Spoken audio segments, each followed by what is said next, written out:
Bienvenida la doctora Mujica Trenche. Adelante. Muchas gracias, Ibeliz. Buenas noches a todos. Qué bueno que se dieron cita para compartir una conversación interesante acerca de la espiritualidad y la condición de Alzheimer. Y me imagino que lo que estamos aquí, de alguna u otra manera, hemos tenido alguna experiencia, ya sea directa o indirecta, con algún paciente de Alzheimer. Y en la medida en que van pasando los años, también nos vamos cuestionando, ¿me tocará a mí? ¿Qué debo hacer para prevenirlo?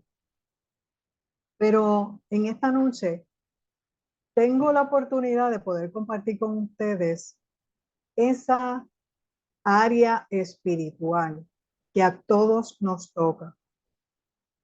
¿Te has puesto a pensar o alguna vez te han dicho que nosotros somos seres espirituales? ¿Te lo han dicho alguna vez? Porque ¿sabes qué? Tan pronto se nos va el aliento de vida del cuerpo, dejamos de existir, pasamos a otra etapa de nuestra vida. Pero lo que tiene que ver con lo terrenal es el espíritu el que nos mantiene vivos.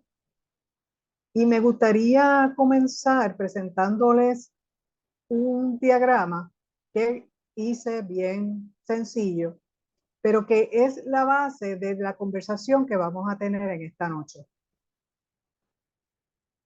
Como soy psicóloga, en psicología nos enseñan que antes de hablar de cualquier cosa es necesario poner el punto principal, la base donde va a partir todo lo demás que se va a decir. Por lo tanto, les voy a presentar mi pantalla.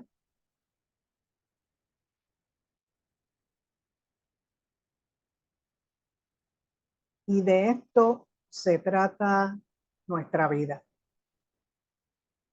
En Primera de Tesalonicenses 5:23 podemos estudiar y ver que el ser humano es un ser trino. No voy a ir sobre el verso, pero ustedes pueden, si lo conocen, saben de lo que estamos hablando, si no pueden hacer referencia durante esta conversación. Hay personas que piensan, incluso teólogos y estudiantes de teología, que piensan que el espíritu que la persona es dual, que el ser humano es dual, que el espíritu y el alma es la misma cosa. Por lo tanto, el ser humano se compone de espíritu, alma junto y cuerpo. Sin embargo, si ese fuera el caso, lo que les voy a presentar no haría sentido. Sin embargo, mi experiencia en consejería y los estudios que he tenido, tanto en consejería como en teología, me dejan ver la importancia de que el hombre sea trino. Aparte de que no nos lo estamos inventando porque es bíblico, vamos a ver en esta noche cuál es la diferencia entre espíritu y alma y cómo cada uno de ellos se transmite y se comunica en la vida que nosotros llevamos desde que nacemos hasta que nos vamos de este mundo. Así que nuestra conversación parte de la premisa de que somos seres trinos. Y como ustedes ven aquí, de la Trinidad del ser humano se compone de espíritu, alma o mente y cuerpo. A través del espíritu es la manera en que nosotros conocemos y nos comunicamos con Dios. Es esa parte de que si vamos a Génesis, cuando Dios creó al mundo y creó al ser humano, sopló aliento de vida en el hombre y en la mujer y lo hizo un ser viviente. Al tener ese soplo de vida, es el mismo Espíritu de Dios que se transmite a través de ese soplo de vida que le imparte a ese pedazo de barro en el que lo creó y que al resucitar, al tener vida, al entrar en existencia, mantiene esa conexión con el Creador. Y es la teología la que estudia lo inherente a la relación de Dios con el hombre y del hombre con Dios. Es esa parte en nosotros que a veces le llamamos intuición, a veces le llamamos conciencia, a veces le llamamos un no sé qué, un, un serendipity, algo que me vino por el aire. No importa cómo tú le llames, todo, no podemos descartar de que el mundo espiritual, a pesar de que no lo vemos, es muy real. Y es la teología la que se encarga de estudiar esa rama. Ahora, por otro lado tenemos lo que se llama el alma, o en psicología le llamamos la mente. Aquí es donde están la razón, la emoción y la voluntad. Y es a través del alma o la mente que nos conocemos a nosotros mismos, porque tenemos una conversación interna constantemente y estamos con nosotros 24/7, aunque a veces no lo querramos. Y entendemos lo que vemos hacia afuera, lo que estamos viendo de nuestro ambiente, pero también lo que está ocurriendo dentro de nosotros. Y esa es la parte que estudia la psicología. La psicología se encarga de aprender acerca de la emoción, los pensamientos y la conducta del ser humano. Pero entonces tenemos el cuerpo. Y el cuerpo es el medio por el cual conocemos a los demás. Porque si no tuviéramos cuerpo, no estaríamos aquí. Y la rama que se encarga de aprender acerca y estudiar acerca del cuerpo es la medicina. Y es donde nosotros vemos la conducta. Todo lo que nosotros hacemos, cómo interactuamos y cómo respondemos a lo que está pasando en mi mente, tanto yo me voy a dar cuenta como tú me estás viendo cómo yo estoy reaccionando o accionando de acuerdo a unos pensamientos y a unas decisiones que tomé en mi mente sobre algo que está ocurriendo. Y ustedes ven esas flechitas negras afuera del triángulo. Es porque aquí estamos diciendo que el espíritu no es el alma y el alma no es el espíritu. El alma tampoco es el cuerpo, como el cuerpo tampoco es el alma, y el cuerpo no es el espíritu y el espíritu no es el cuerpo. Pero los tres, espíritu, alma y cuerpo, es quien yo soy, es quien tú eres. Ahora, ¿por qué les traigo esto en este tema acerca de la espiritualidad y el Alzheimer? Cuando nosotros estamos estudiando acerca del Alzheimer o cualquier otra condición de enfermedad o incluso conflictos interrelacionales, estas tres áreas están envueltas e involucradas en cómo yo me siento, en cómo me estoy comportando y qué yo pienso acerca de la vida y de la motivación, la esperanza que puedo tener de que voy a salir de esto. Mira, discutiendo un poco con Ibeliz acerca de este tema antes de venir para acá, me puse a pensar en varias experiencias que he tenido, porque mi abuela tuvo Alzheimer. 3 de mis tías, 2 de mis tías también padecieron de Alzheimer y ya murieron. Y 2 tías más de parte de madre tienen Alzheimer desde temprana edad. Todavía están con nosotros, pero pasando la dinámica, ¿verdad?, que ocurre en esta situación. Y por experiencia de lo que vi en cada una de estas personas en mi familia y la dinámica familiar que noté a través del tiempo y esto solamente por observación, esto habría que probarlo, habría que experimentarlo y a lo mejor ustedes me pueden decir en su propia experiencia si están conmigo o lo ven diferente. ¿Qué les quiero decir? Como la persona que padece de Alzheimer no la tuvo antes, tiene unas experiencias guardadas en su mente, en lo más íntimo de su corazón, en lo más íntimo de su mente. Y esas experiencias son las que recuerdan, porque ustedes saben que el Alzheimer trabaja con la memoria a corto plazo, la pierden, pero recuerdan muchísimo, porque tienen la memoria a largo plazo bien establecida, bien contundente. Si esa persona lo que tiene y lo que guarda es un arsenal de experiencias negativas durante su vida, al entrar en la posición o en la condición de Alzheimer, puede que su conducta sea un poco difícil si su experiencia pasada no fue muy agradable. Si lo que tiene guardado en su banco de memoria son más experiencias negativas que positivas, posiblemente de alguna manera, y habría que probarlo, solamente les estoy hablando de una posible teoría o algo que estuve meditando, posiblemente como esas experiencias pasadas son las que se quedan registradas en el paciente de Alzheimer, empieza a reaccionar de acuerdo a esas experiencias, sabiendo que hay personas que ahora los están cuidando y se siente vulnerable.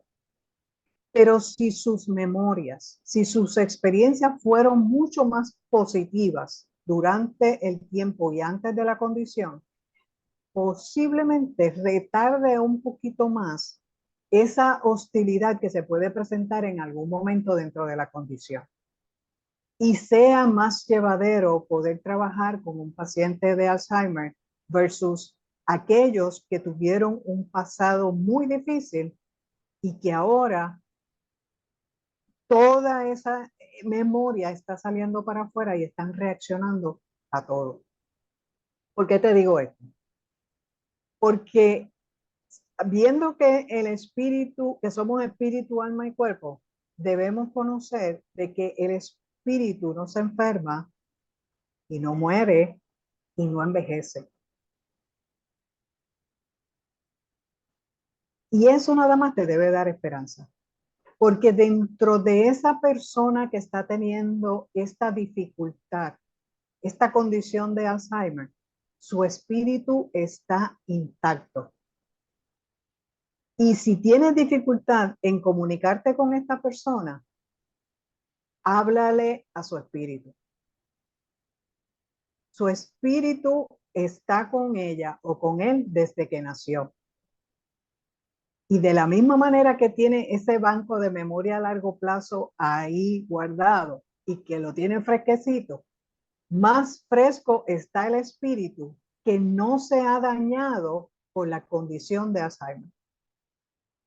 Te puedes comunicar con ese espíritu de esta persona y vamos a ver cómo se hace.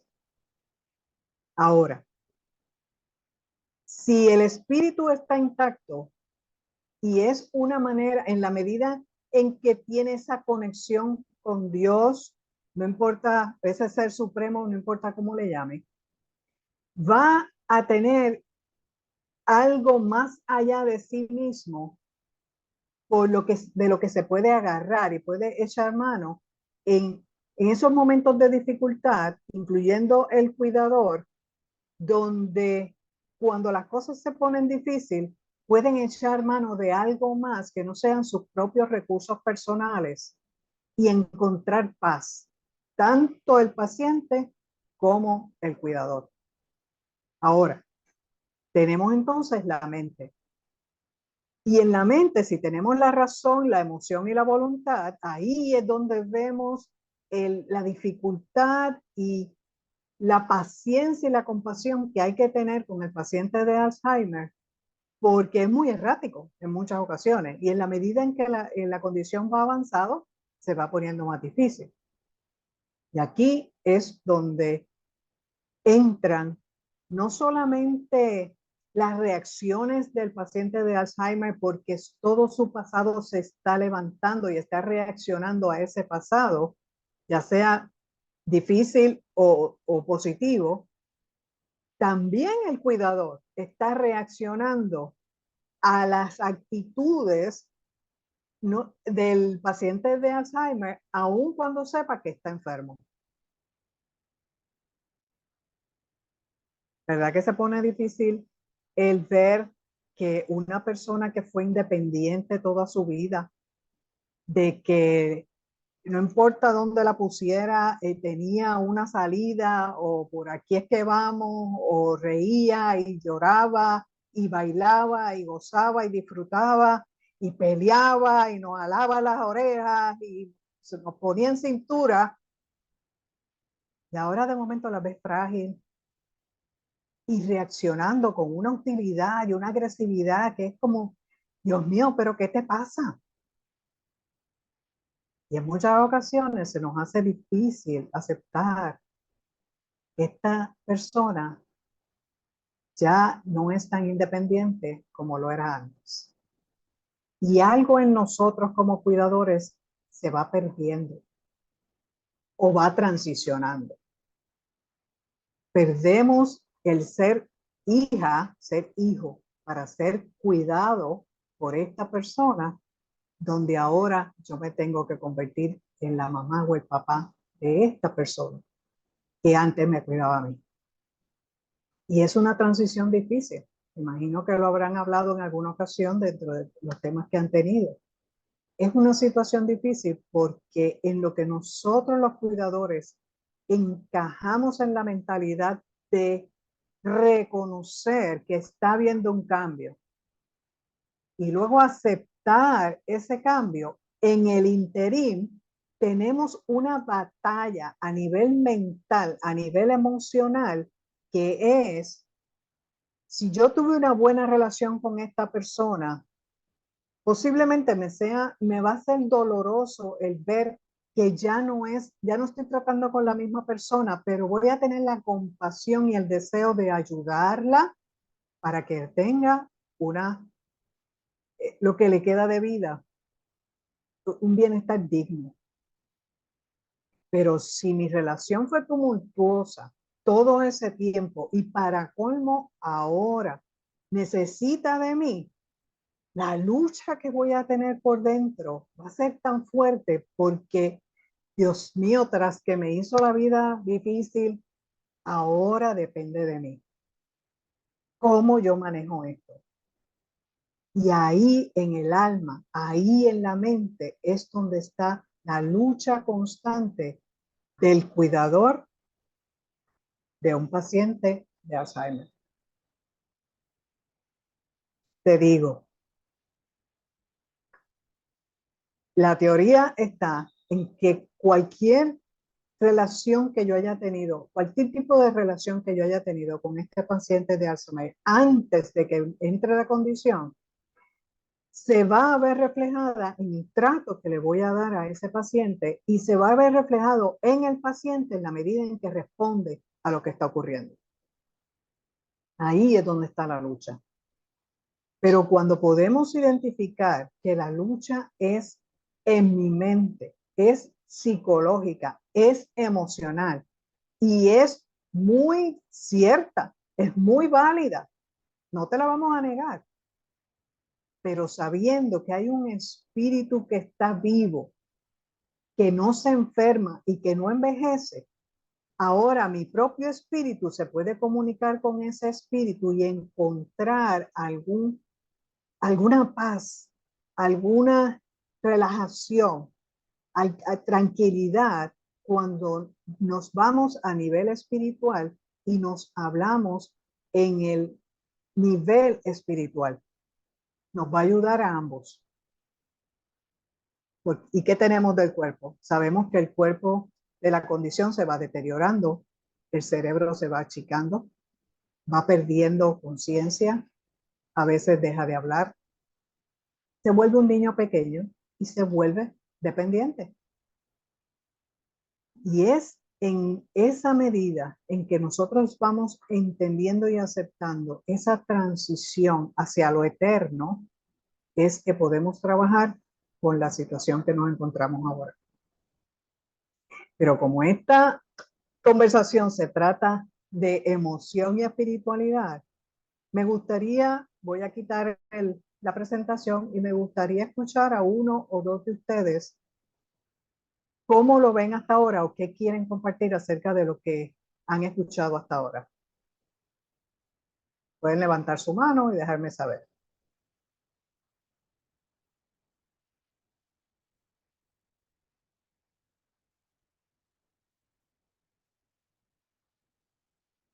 ¿Alguien? Sí, Belice.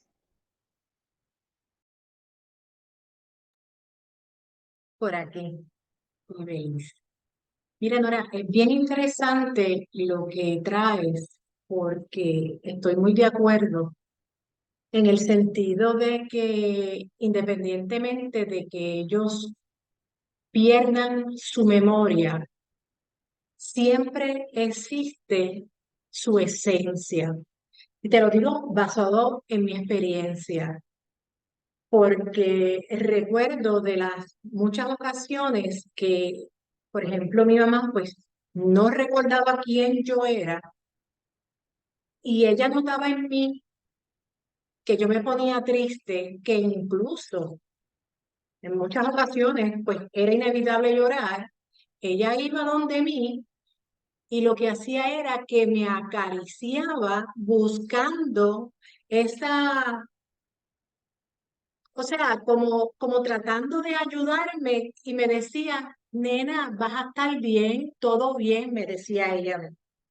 O sea, y su esencia era esa, era la persona de que ella era siempre que le gustaba ayudar a todo el mundo y era una persona dada. Y por su manera de ser, todo el mundo la quería. Y era una mujer bien independiente y una mujer bien dócil, bien dulce. Es decir, y nosotros como cuidadores pasamos por por unos procesos que en muchas ocasiones nosotros nos negamos a nosotros ver a nuestro familiar que se va poco a poco desconectando de la realidad. ¿Por qué más aún nos afecta cuando existe ese vínculo? Por ejemplo, en caso mío con mi mamá, éramos bien unidas.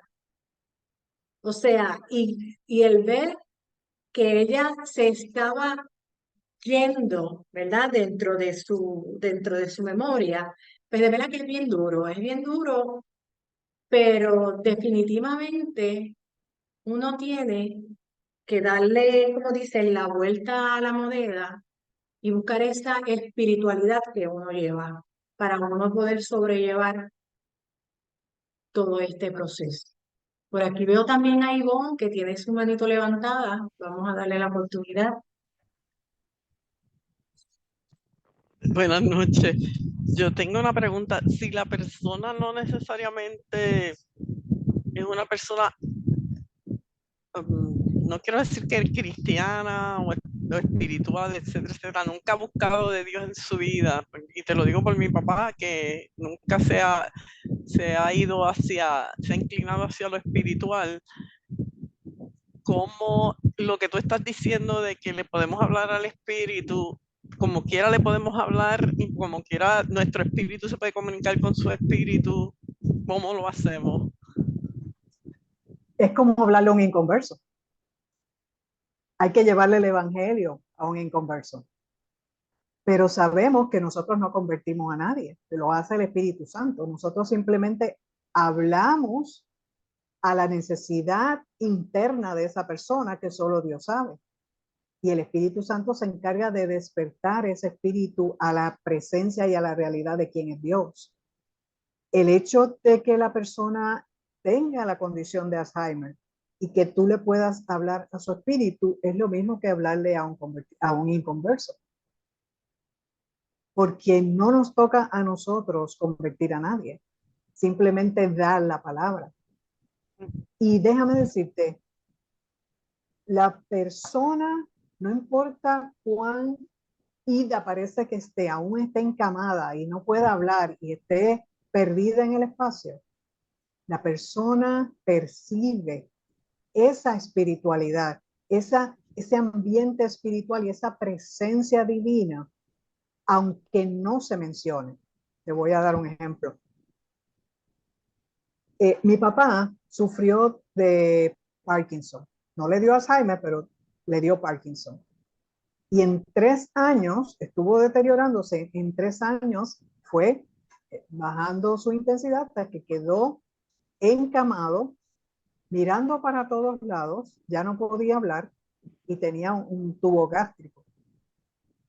Pero las experiencias más bellas que yo tuve con él fueron el que él estuviera en la cama y yo me acostara en una cama al lado de él y le pusiera la música que a él le gustaba de Sí, bohemias y de tríos, etcétera, exacto, exacto. pero también le ponía música cristiana, aunque fuera instrumental.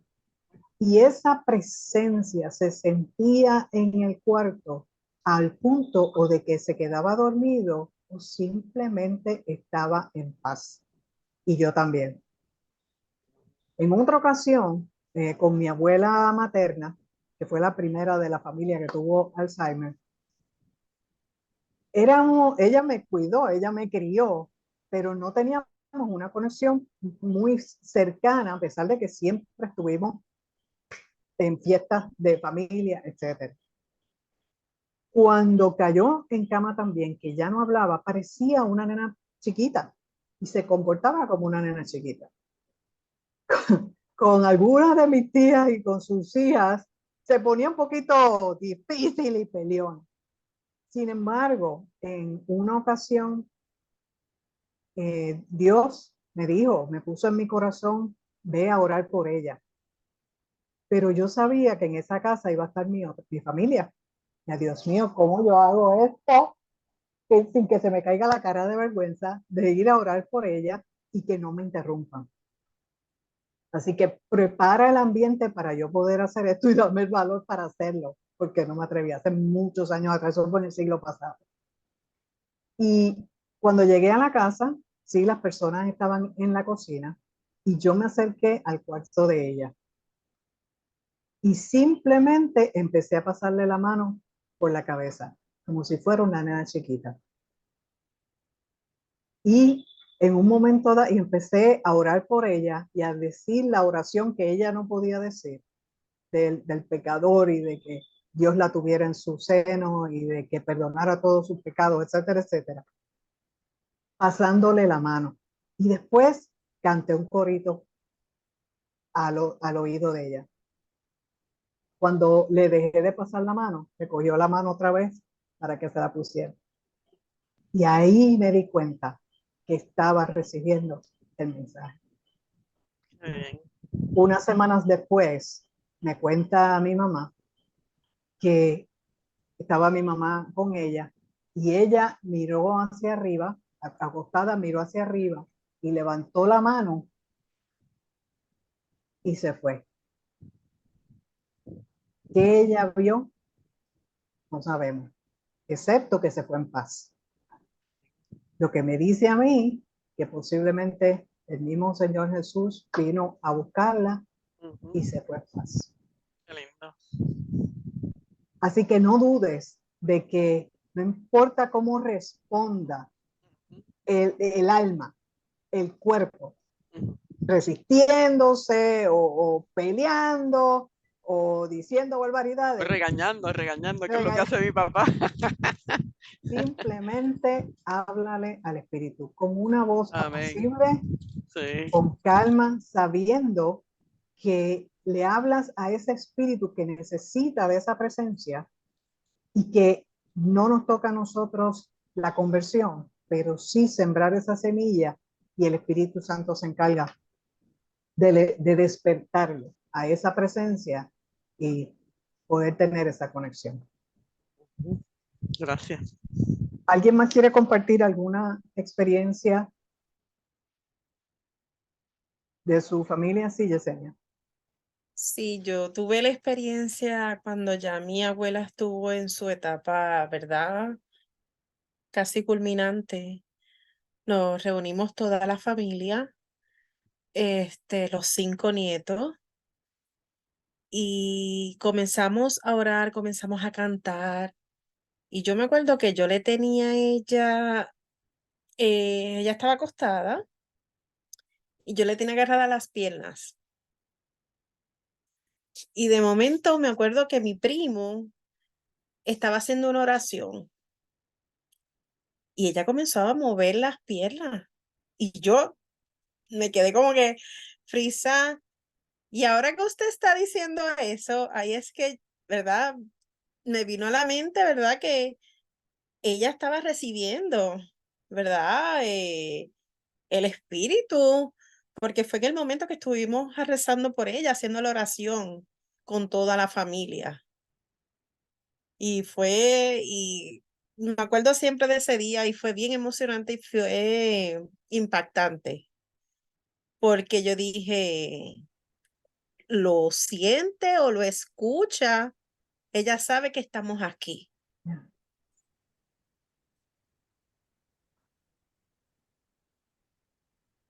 Tú sabes cuando hay una presencia en el aire diferente a lo normal, porque enseguida se siente la paz, enseguida. Es como casi que no puedes hablar, es un susurro, porque es tan sublime que no quieres salir de esa presencia. Yo recuerdo en un momento dado que todavía no estaba preparada para pensar que mi papá se fuera a morir, y alguien en la familia hizo un comentario de, no se puede evitar, hay que dejar que pase lo que pase. Y yo me puse frenética, ¿cómo es posible que diga eso? Sin embargo, la noche que murió, que me llamaron por teléfono, yo dije, ok, llegó el día. Y cuando lo fui a ver, lo más que yo quería ver era su cara. Y lo que tuve en lugar de llorar fue una sonrisa, porque me di cuenta que se fue en paz. Y casi pensé, todavía está en el techo de la casa, todavía no se ha ido del todo y a lo mejor me está mirando, pero yo sé que se fue en paz y yo sé hacia dónde va. Son experiencias que hay que vivirlas porque no se pueden explicar. Hay que vivirlas para saber de qué se trata. Y no importa si tu ser supremo es otra cosa a lo que no sea Dios, que no le llamas Dios o no le llamas Jesús. Es algo más allá que trasciende de ti mismo. Y tanto para el cuidador como para el paciente de Alzheimer, este principio es importante. Porque pensar que después de la vida terrenal no hay nada más, la lucha que se vive por agarrarnos y aferrarnos a la vida es mucho más difícil que simplemente soltarnos. Y ahí es donde le hacemos la vida a cuadro, a nosotros y a los demás. Porque al no saber qué nos espera al otro lado o no creer que hay algo más después de la muerte, la lucha en esa transición va a ser difícil. Porque las estadísticas dicen que el 100% de las personas se van a morir. Eso no lo despista a nadie. ¿Cuándo? Nunca sabemos, pero es mejor estar preparados para irnos en paz, ya sea que creas que simplemente vas a ser sepultado y nada más, o que te van a cremar y nada más va a pasar, pero deja un legado en este lado de la vida. ¿Y sabes qué? Te van a recordar para siempre. De una manera u otra, te van a recordar para siempre. Hay unos estudios, se está haciendo una investigación acerca de este tema. Allí estuve viendo que hay unos estudios en hospitales de Toronto, en Israel, en Nueva York y en Chicago. Tanto gerontólogos como médicos como sacerdotes hicieron estudios acerca de la espiritualidad y la condición de Alzheimer y vieron que las personas con un alto nivel de espiritualidad tienen una progresión más lenta en la enfermedad de Alzheimer versus un 10% de los no religiosos que tuvieron una pérdida mayor de sus capacidades cognitivas. La resultado, a la conclusión que ellos llegaron, y dicen que hay que seguir haciendo muchos más estudios para seguir replicando lo que ellos hicieron y seguir confirmando lo que ellos encontraron, pero la persona con un nivel de espiritualidad alto, la progresión a la enfermedad de Alzheimer es más lenta. Y añadieron también que mantener las relaciones positivas de la familia, amigos, grupos de apoyo, utilizar la meditación, la yoga, se habla muchísimo acerca de no solamente en la condición de Alzheimer, sino para la demencia y para la depresión y para otras muchas cosas más. Esas relaciones positivas, y es lo que te digo, lo que te dije al principio, de que si has tenido unas relaciones buenas durante tu vida, posiblemente esa condición sea más llevadera porque vas a responder diferente versus haber tenido una vida difícil. Vas a estar luchando ahora con la pérdida de tu propia independencia. El saber que cuentan con un grupo de apoyo, ya sea familiar, ya sea el mismo cónyuge, los hijos, los más cercanos, y se siente ese ambiente positivo y relajante, hace que las personas puedan vivir más tranquilas y encontrar paz. No sé si quieran comentar algo más para pasar entonces a 4 pilares de la prevención de la actitud espiritual. Si alguien desea comentar, si no, continuamos para entonces presentarle cómo manejamos la espiritualidad con el paciente de Alzheimer y con nosotros como cuidadores. Primero, dice la Fundación de la Investigación y Prevención de Alzheimer en España que estos 4 pilares ayudan mucho en lo que tiene que ver con la espiritualidad. Primero, proveer una atmósfera tranquila y confiada en el ambiente del paciente de Alzheimer. Cantarle coritos, cantarle canciones, toda esa música que conoce o que conoció a través del tiempo, cantárselas y ponérselas, ya sea ahora con YouTube, imagínate, puedes estar ahí horas poniéndole coritos y diferentes cosas, o invitar personas que vayan a la casa y que puedan tener un círculo de oración donde puedan cantar y esta persona pueda involucrarse en esas canciones. Evocar esos himnos y esos cantos del pasado, recuerden que eso está fresco ahí, y escuchar las lecturas bíblicas, ya sea que le leas la Biblia o que le leas diferentes cuentos espirituales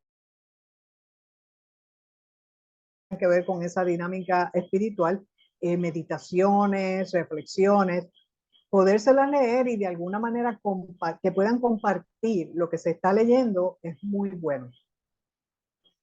Segundo, participar o asistir a conciertos, a las misas, a los servicios evangélicos, a la escuela dominical y a otras actividades que tengan que ver con el crecimiento y el fortalecimiento de su espiritualidad.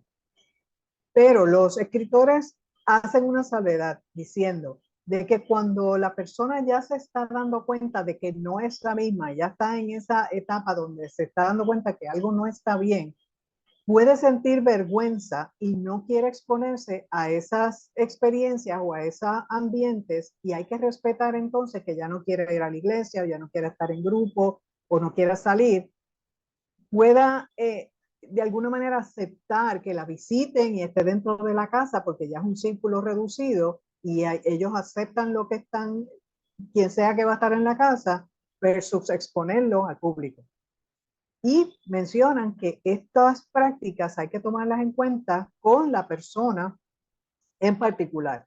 Hay unos que dicen, no, yo quiero seguir saliendo, yo quiero seguir haciendo, yo quiero seguir manteniendo mi vida lo más activa y lo más normal posible dentro de lo que estoy viviendo, y hay otros que simplemente por vergüenza y por no pasar bochorno prefieren un poco evitar esas actividades. Nos dicen también que es bueno realizar tareas repetitivas, no solamente en escuchar los mismos coritos de siempre y mantener la lectura de meditaciones o de historias cristianas, así sea la Biblia, sino también de alguna manera hacer como un baúl de los recuerdos, donde en esa actividad vayan buscando los álbumes, cuando habían álbumes de fotos, y los vayan guardando y en la medida en que vas viendo las fotos, que lo vaya recordando y vaya contando qué fue esto y qué fue lo otro. Esa actividad que es repetitiva también le ayuda mucho, no solo a pasar el tiempo, sino a mantener su mente activa. El tercer pilar es más ya directo a la iglesia o a la familia.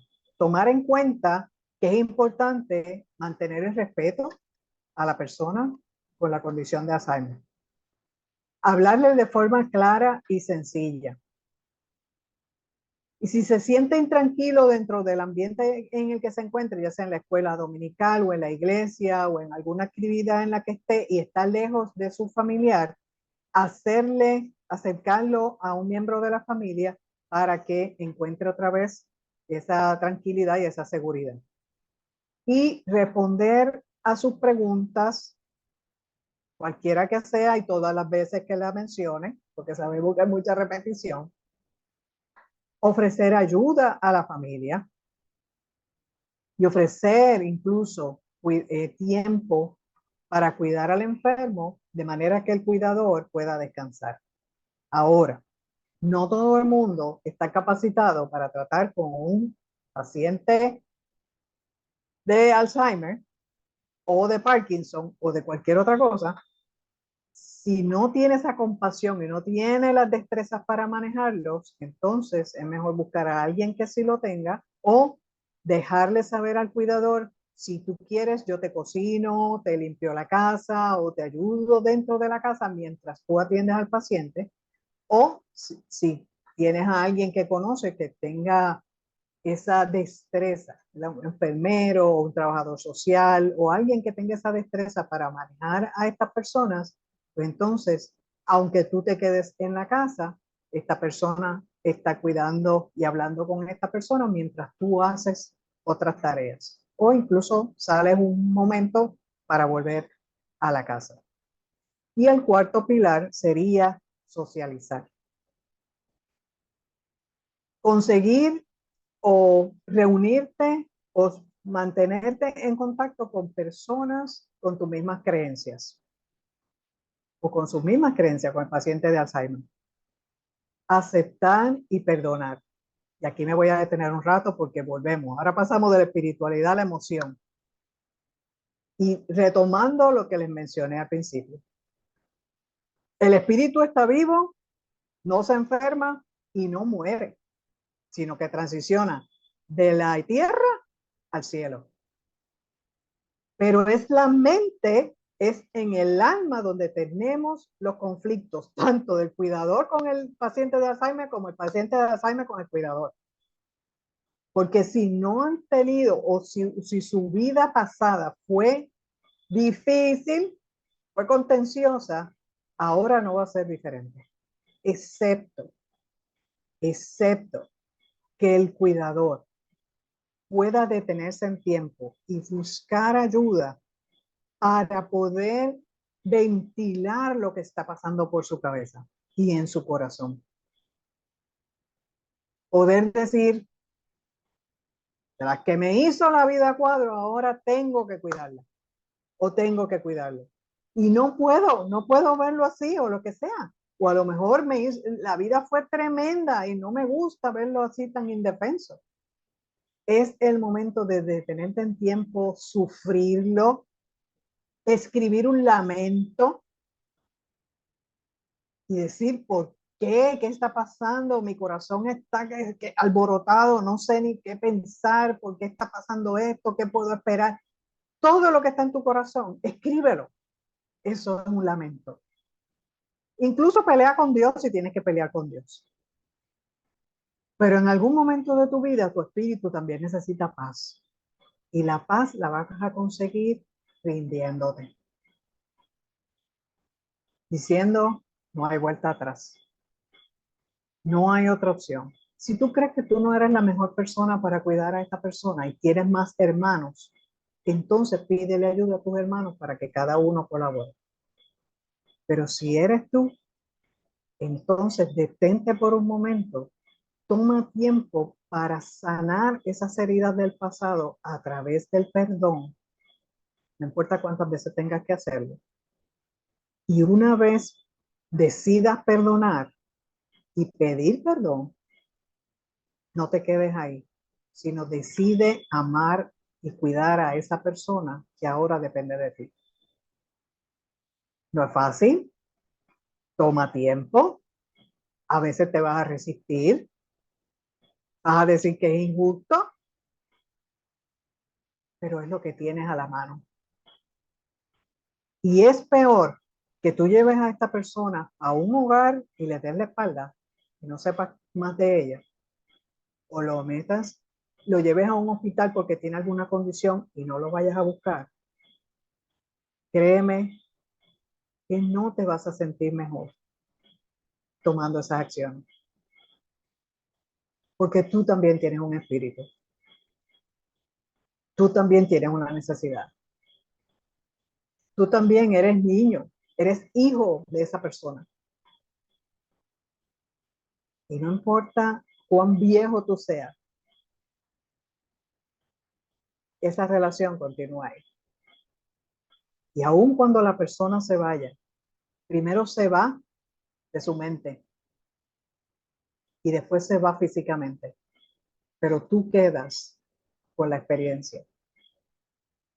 Trabaja tu espiritualidad y busca esa ayuda, no solamente psicológica y emocional, sino busca ese lugar en el que tú simplemente puedas desahogarte a tal punto de que el niño y la niña que está dentro de ti vacíe lo que fue la relación con esta persona y te ayude a crecer y a madurar para volver al estado presente donde ya eres un adulto y puedas decir, no importa lo que pasó en el pasado, Dios me dará la fuerza para trabajar con mi presente.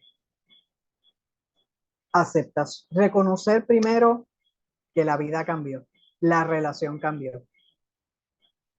Luchar con todas las emociones que se despiertan en esta nueva relación, ya sean culpas, ya sean vergüenza, ya sean coraje, ya sea recriminaciones, no importa lo que sea, se pueden trabajar y se pueden sanar.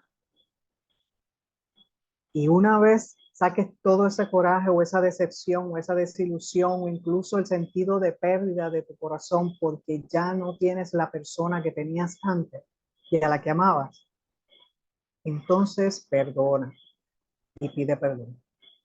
Es una decisión. Y una vez decidas perdonar y pedir perdón, decide amar. Es el amor lo que va a sellar la decisión del perdón. Y es el amor lo que te va a impulsar hacia el futuro en lugar de quedarte mirando hacia el pasado.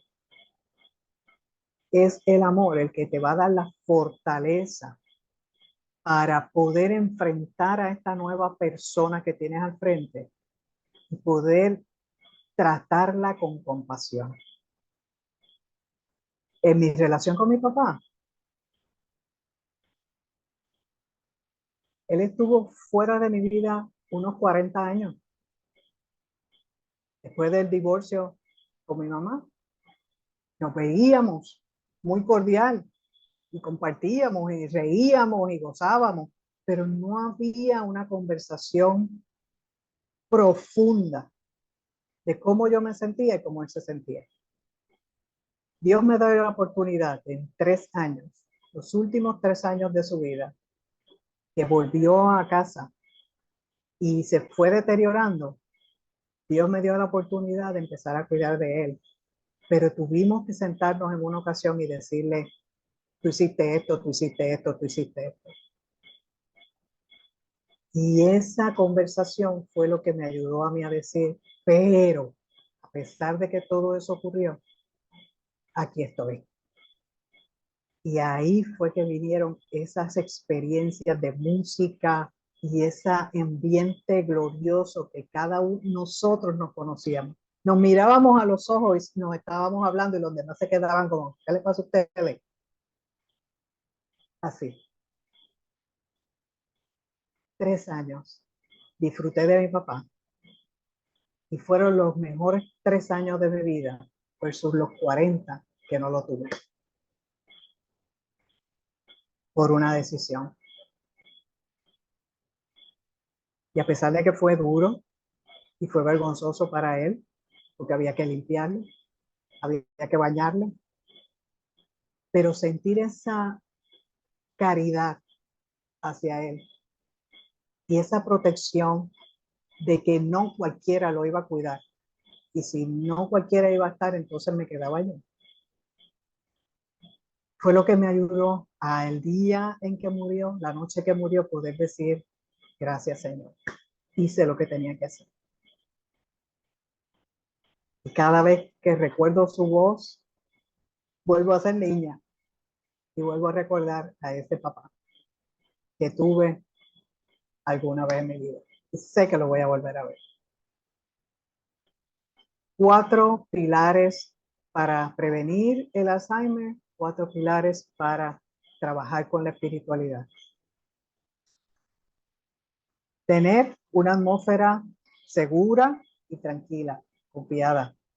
Cantarle coritos, leerle las escrituras, leerle meditaciones, poder conversar acerca de esas experiencias pasadas, leerle la Biblia, participar y asistir en conciertos, en las misas, en los servicios evangélicos, en la escuela dominical, cualquier otra actividad, siempre y cuando esta persona así lo desee. Que personas en la iglesia o en tu grupo familiar ayuden de alguna manera para trabajar con el cuidador y que el cuidador descanse. Y socializar teniendo relación con aquellas personas de sus propias creencias. Y luego de ahí, cuando ya Dios diga, hasta aquí llegó, me lo llevo para mi casa, me la llevo para mi casa, nosotros podamos tener las manos extendidas y decir, sí Señor, no hay problema. Y